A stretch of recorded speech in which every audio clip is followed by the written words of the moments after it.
Hello, welcome to Redmen TV. I'm joined this week by Aubrey Reynolds, Jack Hart and John Machin. A couple of weeks ago I was pretty adamant that Luis Suarez was going to stay a Liverpool player for another year. Seems a little bit... it's another example of the internet and things existing in perpetuity forever and ever and ever, and how the things you can say can come back to bite you in the future. It was opinion. No pun intended. Literally. At least it was opinion, so you weren't wrong. Yeah. Because there could be At no right this or moment wrong. in time, you're still not wrong. Yeah, but basically it looks like Luis Suarez is almost certainly going to be a Barcelona player, so we thought, let's get ahead of this. Let's start preparing for the worst, or let's potentially start preparing for the best. We'll get to that. But yeah, no, obviously we want to make sure that everyone's cool. A lot of people are going to lose the shit when he finally does sign, if he hasn't signed already. So we thought we'd talk it over and see what future lies for Liverpool in the absence of the Uruguayan. So let's start first and foremost. Aubrey, how are you preparing for life without Suarez? You know what? It's funny because he's no longer going to be at Liverpool absolute legend status because he's been there too short. Possibly if we'd won the league and he left, he might have just got that. And I'm gutted because genuinely he's the best player I've ever seen in a Liverpool shirt live. Yeah.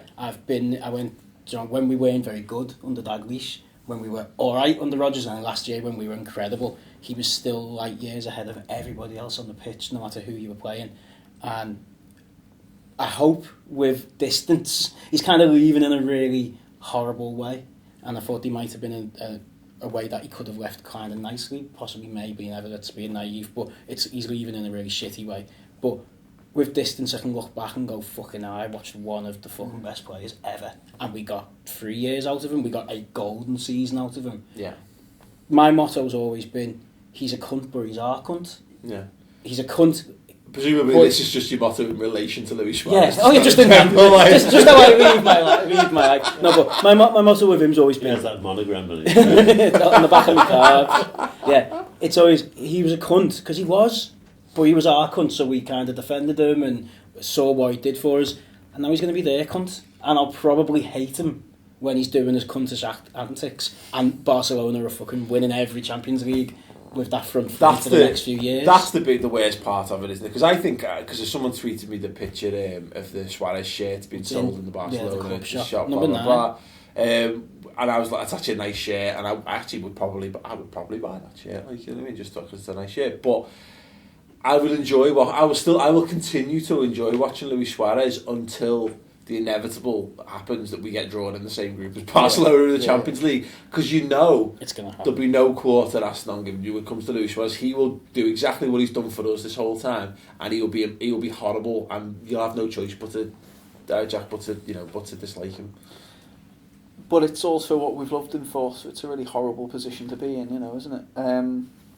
I think, much like Aubrey says there, I think as much as it's unpleasant at the moment, I think we'll all just look back and be dead grateful that he's I don't know if grateful's the word. We'll be, as individuals, we'll be grateful that he's represented the club. I think when we look at the club as a bigger entity, I think there's a degree to which he should be grateful for having played for our club as well. Absolutely. But I think as supporters, to have been able to watch him play his football every week, it's a treat. There's no doubt he's given us value for money in his time. Well, at Liverpool. Literally giving us value for money. If we actually get what we should for him, like say 75 million, and we bought him for 22, then literally value for money. He's come as a good player, who we may have vaguely knew something about, but not a lot. And he's got better and better, despite all the trials and tribulations. Got better and better to the point where he probably was the best player in the world at some point last year. Yeah, Maybe not permanently, but certainly for a time with Ronaldo and Messi not really firing on all cylinders. So we can be really privileged that we've seen him, we've had him in our side. But he should be privileged as well that we've helped him to develop into a much better footballer than he was when he came. When he joined, the brief I had on him from having not seen much of him play was that he's a deadly finisher, Fowler, but he's from a very different generation of footballer than Robbie Fowler, and he's just he's got so much to his game that it's been a pleasure to watch him. Yeah. And he couldn't score goals for fun half the time the first season. Yeah, he missed far more than he scored. Yeah. And then suddenly the next season it just clicked, and he was scoring for fun, wasn't he? Yeah. No, it's he's been incredible. Obviously, you've got to sort of, I agree with your sentiment, Aubrey, there, that I've not seen a better player for Liverpool. Well, I've not seen a better talent player for Liverpool. And I've watched them a lot longer than you, and I include Dalglish in that. I think Dalglish is probably the best player who ever played for the club for all sorts of reasons. But in terms of pure footballing ability, I don't think we've had anyone up there with Suarez. I mean, I've said this before, the likes of Dalglish is a world-class player, and a special world-class player.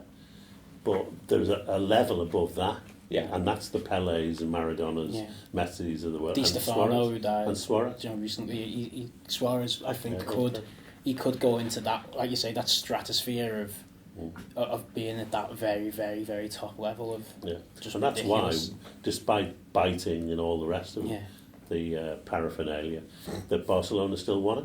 And they're still willing to pay 70-odd million for it. He's the sort of player who can get the ball anywhere on the pitch, and he can make you leave your seat and get up onto your feet. Well, the thing is, and it goes back to what my dad's saying there, is that Liverpool have had plenty of players like that. Like Michael Owen used to get you out your seat every time he picked the ball up in his early days in particular.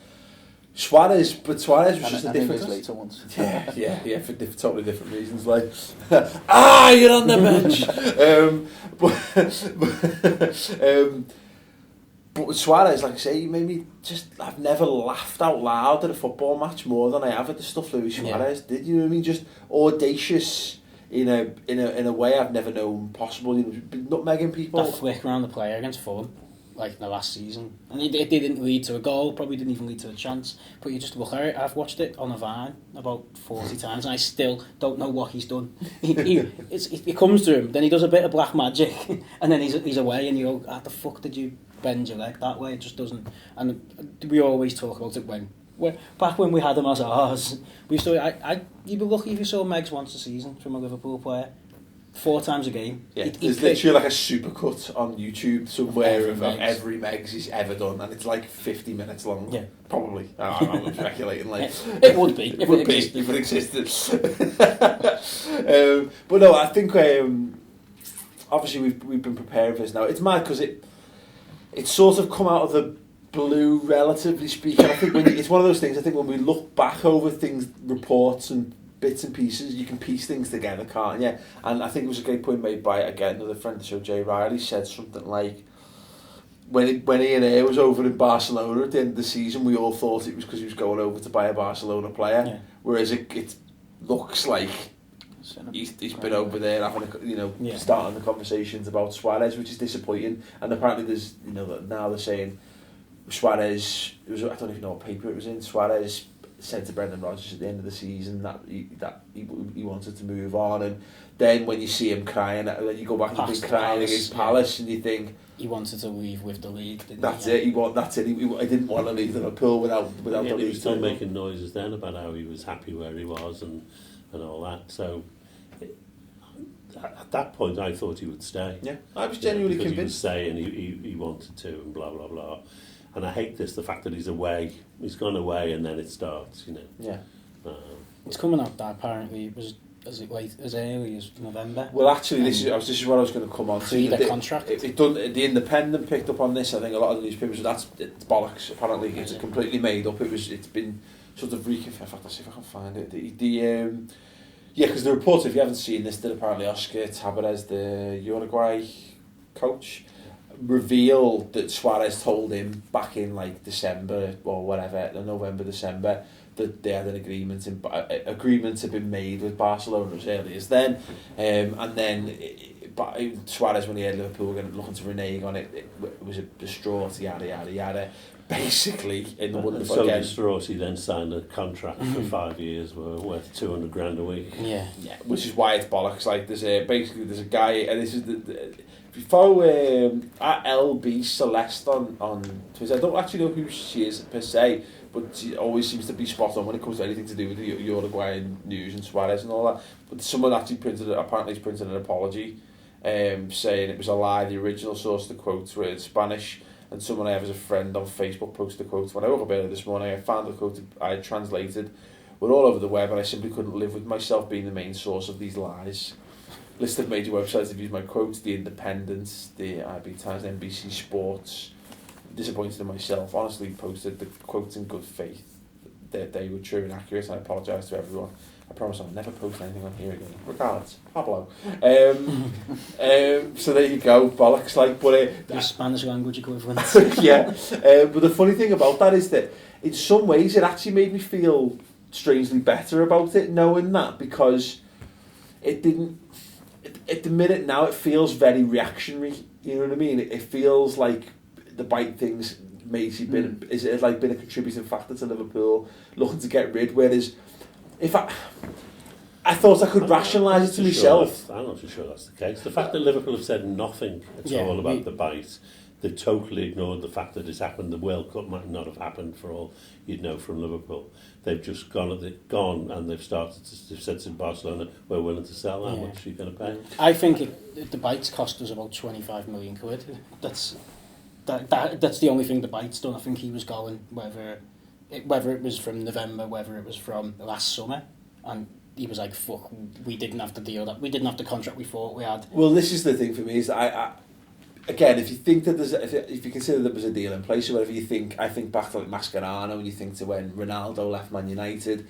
You can only fight off these things for one season. You can always get one more season, can't you? Give us one more year and we'll see where we are. And I can rationalise it a little bit like that. That's what Ali Sissoko was saying to the football. Please give me one more year. I'll be better. You won't. You'll be what you are. Moses, dear God. See that we put that the other week. The confirmation came that Moses will not be back at Liverpool next season. I could have told you that. That did not need an official announcement in any way, shape or form. But no, that's what I'm saying is like, I felt like I'd have been more comfortable with it if it was a decision that had been taken last summer. That look, the agreement was in place. We told them one more year and then you can go. But because of the fact that we signed the new contract, and because of the fact that it comes in the season and there's under this cloud of the biting thing and what have you, it does feel a bit like I'm not sure what Liverpool's plan is right now. Well, what I'm hoping their plan is they're saying this is what he's worth, pay it and you can have him. Don't pay it and you can't. Yeah, simple as that. Yeah, No, I know. Well, that's the interesting thing, isn't it? Because like there's loads of so much conflicting information. Because is there a release clause? And do we really need to know? We shouldn't really, ultimately, but we demand it because we just love football and it affects us. Well, it's the only release clause which is an enigma. Yeah. Everyone else in the world has a release clause, and everyone knows what it is. And not just like it's between. It's a specific 70 million, figure. It's 25 million. Yeah. It's somewhere between 65 and 80 million. Well, because you've got 15 million. It seems like it's still the same old contract we had last year, which is we'll start negotiating at this figure. Yeah. Because you get conflicting reports. You got reports which are saying there was going to be a bidding war before the bite.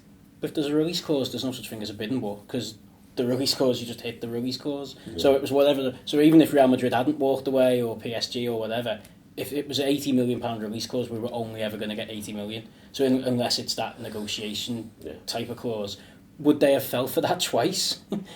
Per Guardiola must be really crap as an agent if he's like, oh, you burnt me, oh fuck, I've done it again. Like, you've just doubled. Quickly read through this, Per. He's like, nah, you just won't do the same thing to me again. And here it is. Once, but like, set that behind his back. And then it's like you're hearing, is it in euros or is it in pounds? The other night it was a guaranteed €75 million sale, which is only £63 million, but then it's not. It's 75, and it's not even been bid yet. But they're selling shirts in the shop. Like, how can you? And the other one. Well, as was highlighted to me, someone tweeted a picture of Barcelona's club shop selling David Beckham shirts from in the past, like so. It's not unscrupulous. It's not unprecedented. A customer on a wind up whose name's Suarez, Yeah. and Maybe- someone's like, No, there's a lot of them on the Yeah. wall. Maybe they're There's just a lot, working yeah. on the fact that if they don't get him, that's a really unique shirt. Yeah, it's an official Worth club an shop. awful lot of money. Yeah, it's at least in fairness, it's still better than Everton's club shop who can't spell their players' names right. Like 2 seasons on the bounce. Or Wembley. Oh, Wembley. Well, yeah, sorry, yeah, Wembley. Wembley. Is it okay to hate Barcelona now?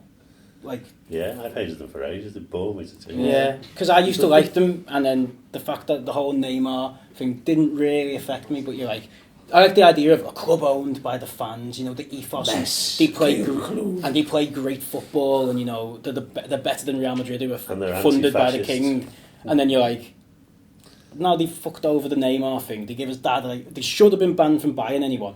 yeah, But that's they're not. a goal in aspect. And of it, isn't and it? now it's like, now they're just they're selling the shirt before he's even Oh, bought Because them, and they Neymar's just injury could help because they now can't be sure how fit he's going to Yeah. be. So They're gonna they push. might want Luis Suarez even more now. So Yeah.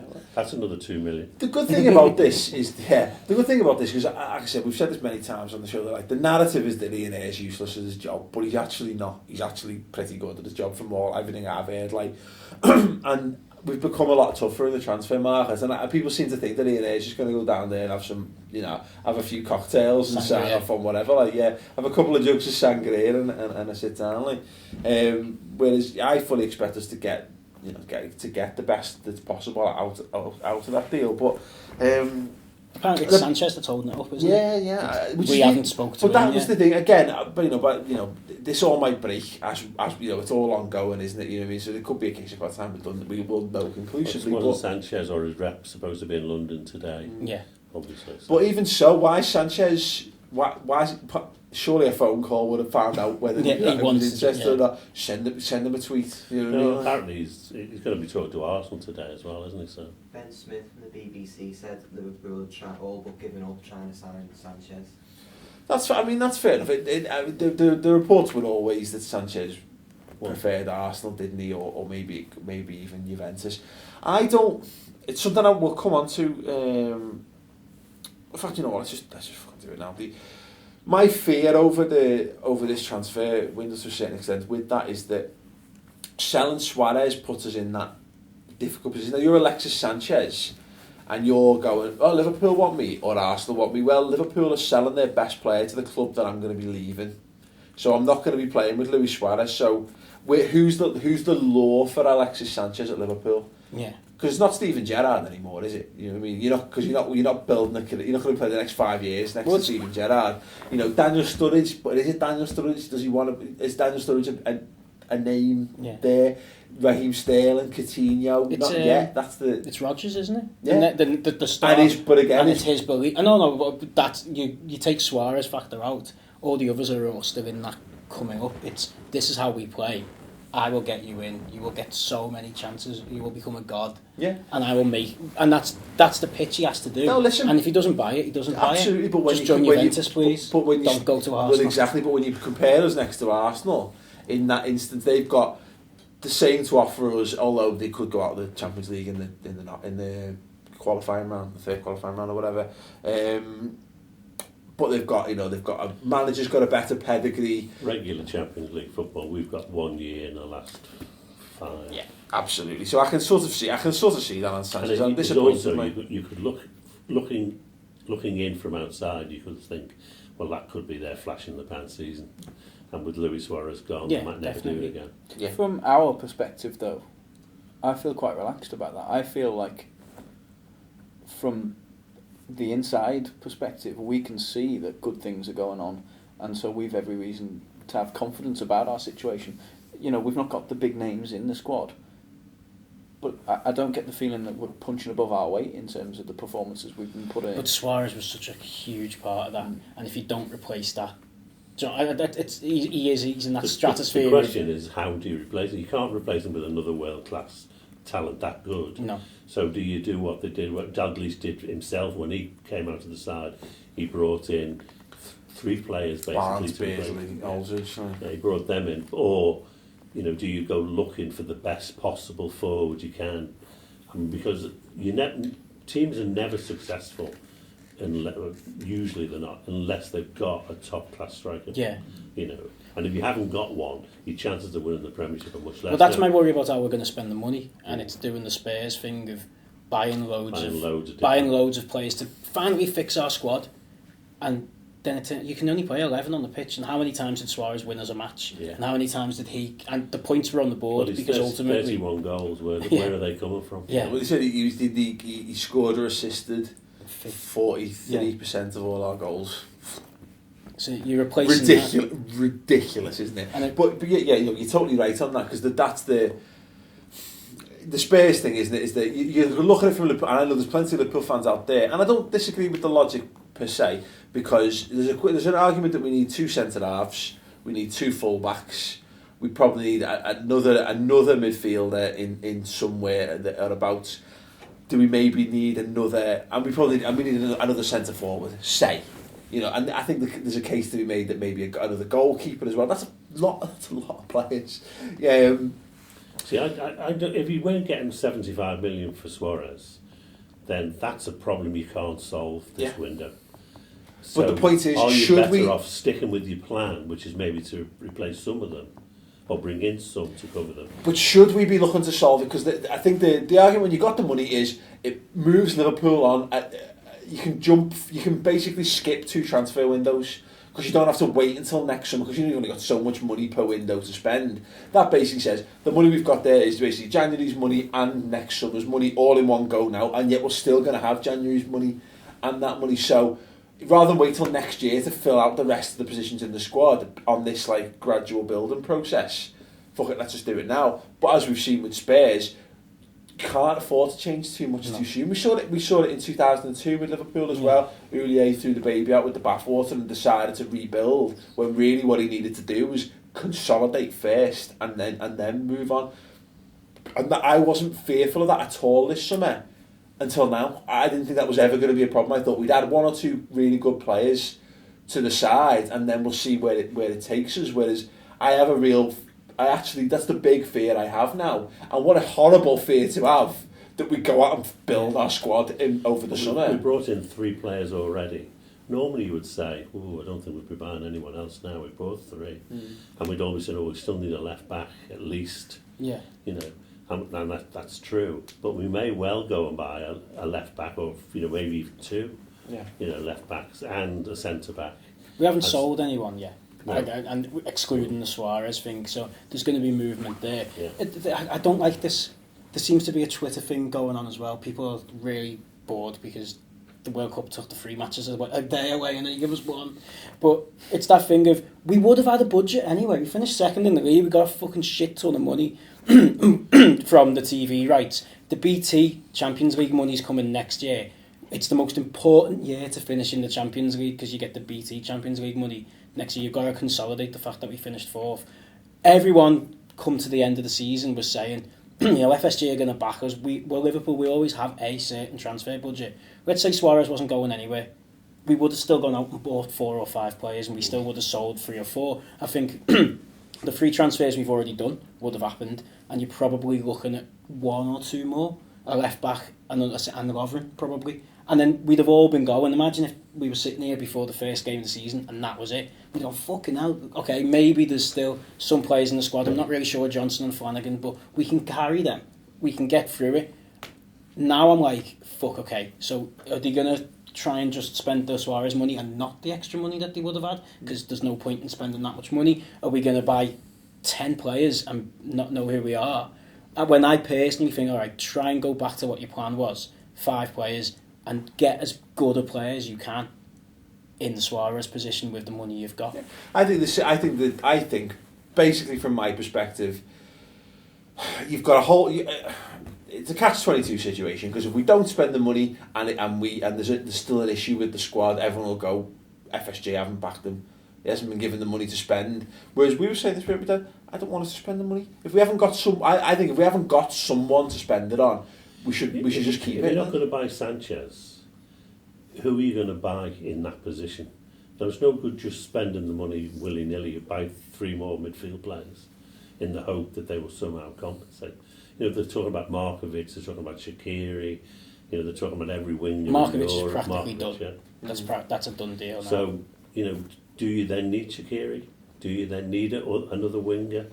You know, I We don't. need another centre forward. You Yeah. know, very simply Yeah, put. but if you can't find one that's any good, Oh no, completely. you don't. You know, if they're going to go out and buy Falcao, well, fair enough. Yeah. Let's get him in. Yeah. But if they're going to buy some guy, some 20-year-old from Frankfurt, Yeah. you know, I'm thinking to myself, well, do we really need to spend money on that? Yeah, completely. I think you're right. I don't know whether Liverpool. It's the Andy Carroll syndrome, isn't it? Yeah. But we were talking before how buy. Man United are apparently bidding for James Rodriguez, and I said quite clearly, if he's available this summer and we've got money, we need to just go out and buy him. Just go out and buy him. Don't worry about it. Just because he's still young, you're not. I don't think you'll ever. He's not liable to. It's going to be a struggle to get better value out of him. But if he's that good at this age, it stands to reason that in 3 or 4 years when he hits his peak, he could actually be worth more. Well, so we'll see. He's the next Real Madrid and Barcelona have to have the best players in the world, so they'll come and bid 100 million for him in 2 years. But equally, let's just think about Suarez himself. You know, let's look at Markovic as an example of it. He's the 20-year-old lad. He's clearly got loads of talent. He's clearly very highly thought of. We're potentially paying a lot of money for him, near enough £20 million.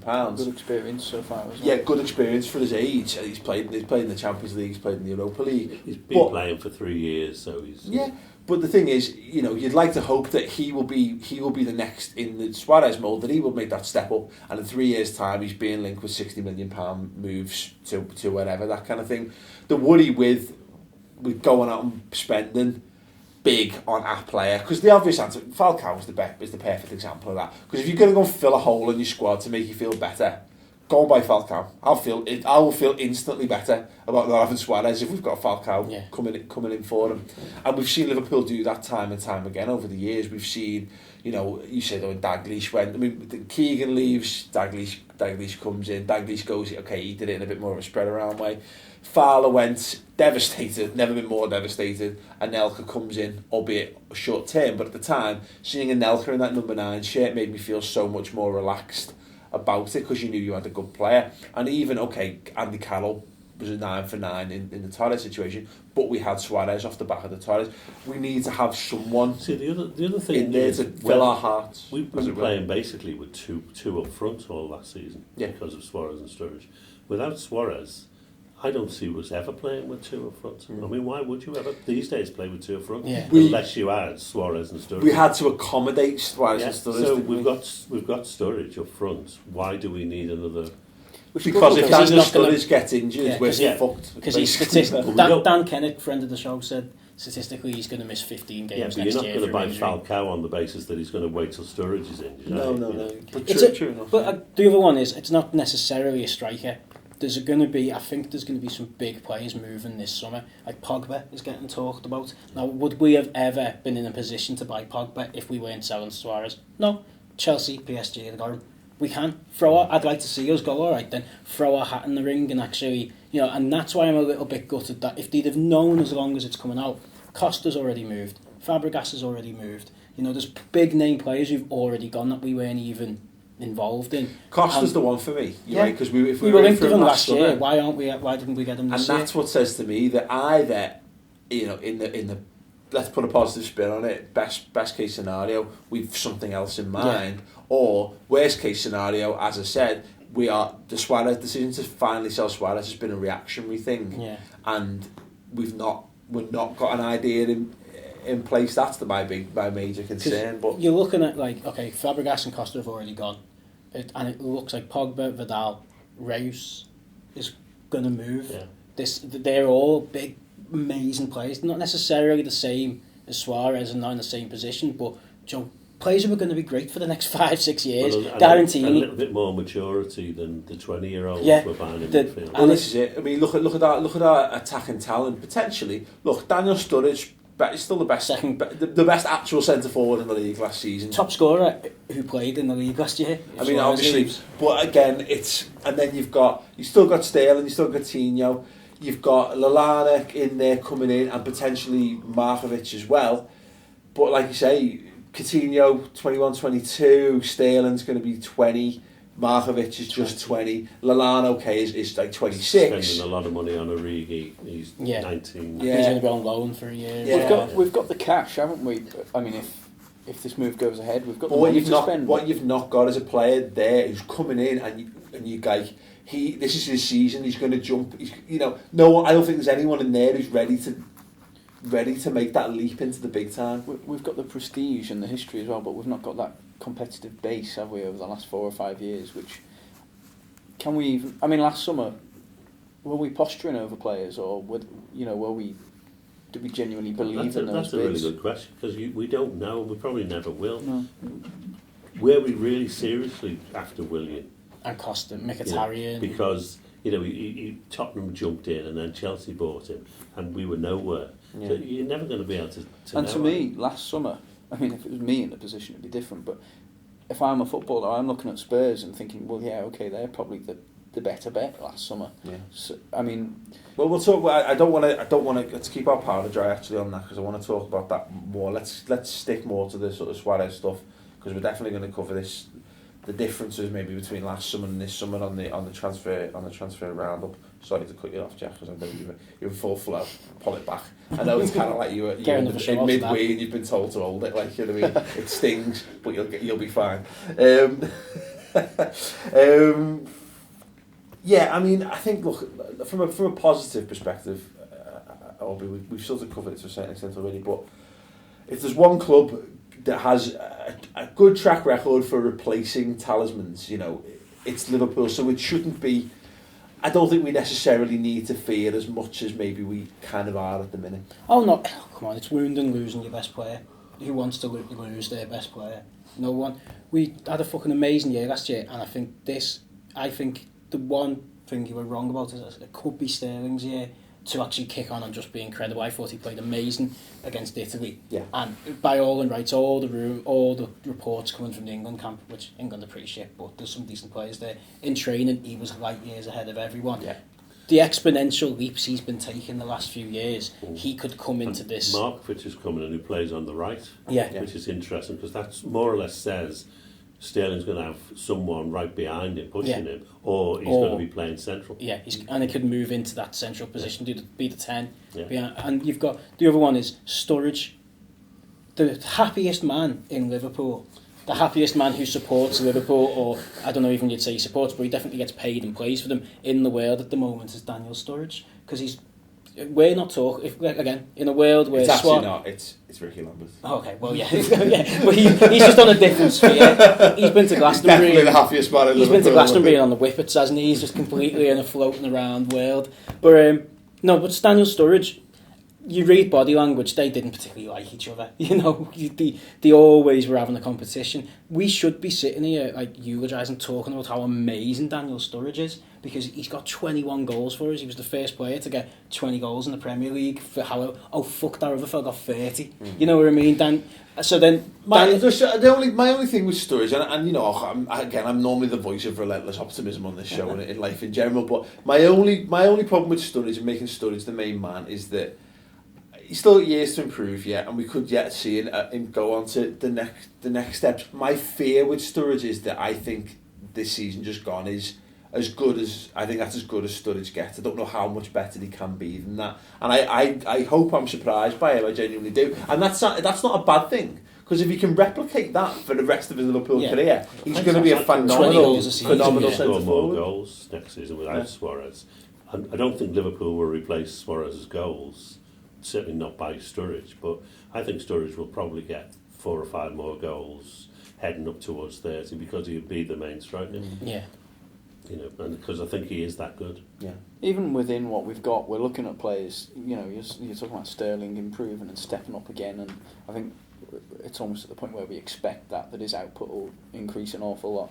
I think Coutinho's another year older. They're all another year older, but the experience is important, isn't it, for these players? We've all been looking at Henderson and thinking, is he going to score 4 or 5 more goals this next season? Is he going to score 4 or 5 goals? But they're all small details that could add up, and the base is very good where we're working from. I think we're in a better situation than Spurs were this time last year. It's just that, look, you can't look down on what we've got. We've got completely. Look, Coutinho's a terrific player. Sterling's going to be amazing, isn't he? Sturridge is fantastic. I think Lallana's a very good buy. And you know, and go around. We're in good general shape, but I just think that we need to have someone. I need that, and I said it there. It's half jokingly, but I need that big hole in my heart filling by a player to come in. You know what I mean? I think we need someone to hang our hat on this summer. And we've talked about it every summer. We bloody talk about it, this marquee signing. But I just think that, you know, we've done it in the past when we went out and bought Fernando Torres and we went out and bought Suarez, and we've done it. You know, we just need to go out there and go, no, Liverpool in the Champions League, we mean business, because it's the potential negative effect of losing Suarez as much as anything else. And how much it gives the fans a lift, it gives us all something to buzz about looking forward to the new season. Whereas I can't wait to see Ricky Lambert play for Liverpool. I just fit, because I think that's a cool thing. I'm looking forward to seeing Lallana, but I'm not gagging to see them play for Liverpool. I'm not buzzing for this new season, because, or I won't be until I know what the rest of our. Well, we're losing our best player. We've also tried to sign Sanchez, and that looks like that's dead in the water. So that doesn't make you feel great, does it? Yeah. And Sanchez would, and let's face it, Sanchez isn't in Suarez's league either. But you know, he's 25. He's a very he's coming off a player. great World Cup. He'd have been, you know, having someone like that who's about to break into the real peak of their career coming in would have been something. And like I say, look, I genuinely believe, I think that Liverpool will do that, because I think they're not stupid. I think we've and again, we have got a great track record for delivering those kind of circumstances. But we'll see on that. But anyway, look, I wanted to talk silver linings, and Craig did a very good job of sending this to me. The curse of the hero leaving Liverpool for, carefully worded, big club. But no, not bigger, because there are no bigger clubs than Liverpool. Thank you, Jamie Carragher. Fernando Torres, is this goals per game ratio? So Fernando Torres went from 0.64, goal every 0.64 games to... no, sorry, hang on. Yeah, that's right. Yeah, to 0.18. Michael Owen, Aldridge, Rush, all dropped off from 0.49 to 0.13. This is not. I realise this is very dynamic. Fowler, Heskey, Crouch, Bellamy, Garcia, Rosenthal, interesting. Collymore and Beardsley, all significantly decreased. But Voronin, Carroll, Morientes, Babel, Diouf, Keane, and Cinema Pongal all improved. So there you go. So it doesn't bode well for Luis Suarez, basically, leaving. Oh, yeah. Who's the best of that bunch, do we think? Who's gone on to... Cinema Pongo. That was the only name I could remember, though. Do you know actually who's been the best of the worst, as it were? Voronin had the best strike rate after leaving Liverpool, but he had a great season on loan. Out on loan, didn't he, as well? Like, so, which led us all into a false sense of security. The thing about statistics, you could have someone who left, only played 2 games, scored 1 goal. Yeah, brilliant record. Yeah, absolutely. But I mean, it's a pressure thing, isn't it? Though it'll be a pressure thing when they've left Liverpool. They haven't got that weight of expectation. No, absolutely. I think you're dead right there. And equally. Well, no, but he left with exactly. Yeah, well, yeah, exactly right. Left £50 million hanging over his head. Played Liverpool on his first game, got elbowed in the face by Daniel Agger. Deal with that pressure, Nando. And he didn't have his golden locks of power either. So he was always in big trouble. If he'd scored that, Suarez Barcelona is going to be interesting, because they don't play football the way that I think Luis Suarez would want people to play football to get the best out of them. It's all that passing back and forward and back and forward and back and forward. He's not the main man as well, Joe, unless I think there's a potential Messi transfer forwards happening. Have gone there, and you've thought, well, why are they wasting David Villa? Why are they wasting Ibrahimovic? Samuel Eto'o. Yeah, no, you're dead right. Suarez feels like the kind of player they'll have for 2 seasons and chip on. You know what I mean? He's not going there to be... Because he's not going to be the main man. Because they've got Messi and Neymar in waiting for it to be. And I was actually... It was something I thought of when we were talking about doing the World Cup show, and we were talking about Brazil. And you think about that... I can't remember what year it was. It was... I think it might have been 2002. It might have even been 2006. But they suffered from too many main men. So you had Kaká there, he was the main man at Milan. And you had Ronaldinho, who was the main man at Barcelona, and you had, I think, like Adriano, who was the main man at Inter Milan, and and you just had too many people who were so used to getting the ball and being the go-to guy. They all stood around like that. You know, there's like 5 world-class players in the opposition box waiting for a pass that's never going to come because the guy who's got it at that time believes he is the guy who has to be the one who goes and scores the goal. It's a little bit what the Belgians have been criticised for in the World Cup, isn't it? Maybe on a lesser scale. Being boring and a really cheap-looking kid. Yeah, that's true, isn't it? But, you know, everyone in their attacking sector thinks they're the star when... You know, there's question marks over all of them, and if they could bring it together, they'd be much better than what they are alone. That's a very good point. Well, look, it's going to be good. I mean, like I say, someone tweeted up, Adam McCullough from Full Time Devils, tweeted me the picture of the Suarez shirt on sale, as if it was going to go me, and I said, look, the day we sold Robbie Fowler, I walked past the Leeds club shop and they had the Fowler shirt in the window, and I actually cried. So, like, nothing's ever going to get that kind of reaction out of me. I was very upset when Torres left, but I have a feeling that was as like I'm as calloused as I'm going to be. You know, that part of my soul is closed off now to footballers. Like, I think it's done. But I understand there's going to be people like, because all you got to see is how many people on like Twitter and stuff who would have Fernando Torres back tomorrow in a heartbeat. You know what I mean? And it's because you have those players who you hang your hat and your heart on. I hope we don't get players, people on Twitter or wherever, like that about Suarez and saying, "Oh, we never want him back. He's a traitor and all the rest of it." I certainly don't think of him as being a traitor. You know, I think we had him while it's a bit like one of these caged birds or something. You have them for a while and you're going to let them go. You know?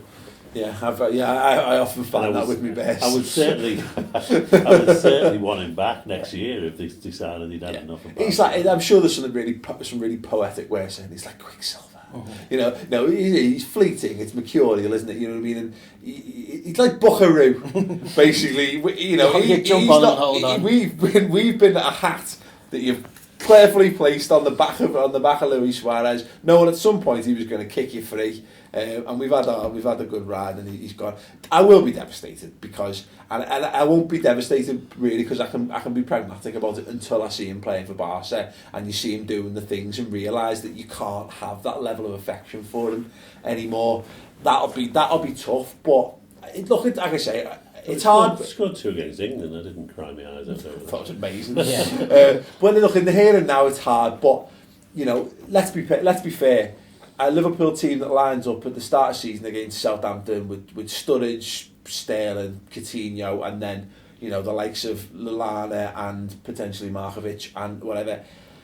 That and we go and beat Southampton 5-0 on the first game of the season. We won't miss Suarez. You know what I mean? We will only miss him for as long as Liverpool, have a hole.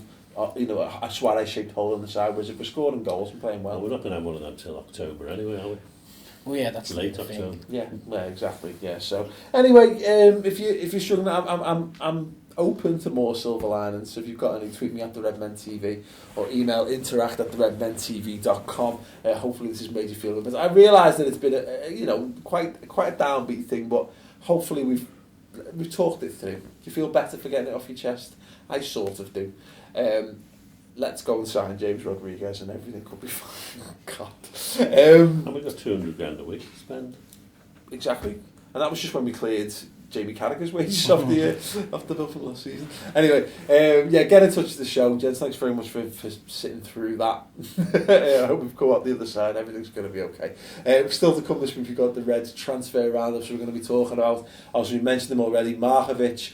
Origi's apparently completed. We're going to be discussing that, as well as Lovren, whose head is already in Liverpool, just waiting for the rest of them.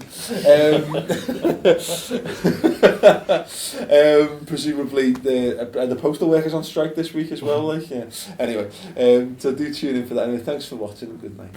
So.